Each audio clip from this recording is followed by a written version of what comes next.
So I put together this slide here. We call it the House of Operational Excellence. So there's a reason I made it like a house, because a house is only as strong as the foundation. So the foundation is so critical. And the other important part of this house is I only have 2 pillars. The reason there's only 2 pillars, because if one of the pillars is missing, the house doesn't stand. I've seen other models where there's 3, 4, 5 pillars. So what that tells me, if one pillar is missing, the house can still stand. It starts with the foundation. So it starts with customer focus and leadership.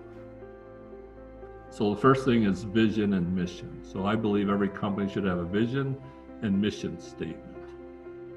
So what is vision? What is mission? To me, vision is the direction we're going as an organization. What direction are we going? Are we going to go south? Are we going to go west? Are we going to go north? What's our direction? Once we choose a direction, the mission explains why we chose that direction. So every company should have a vision and mission. So we want to make sure that when we're taking action, right, we're supporting the vision and mission. We don't want misalignment between what the vision and mission is and the actions that we're taking.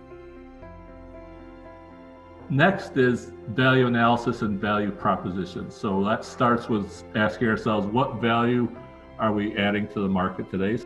And is there opportunity to actually get more sales by adding more value to the market? So what's our value proposition? To understand where the value propositions are, and they're all over the place. I call them gold nuggets. So there's gold nuggets lying all over the place. We just got to find them.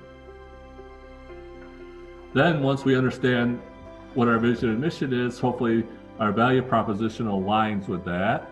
And then we come up with our strategy and tactics. So the strategy is how we're going to achieve those, and the tactics are the actions we're going to take to achieve it. And then lastly is performance metrics.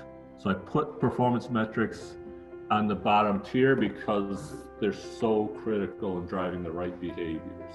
If we have the wrong metrics, we're going to get the wrong behaviors.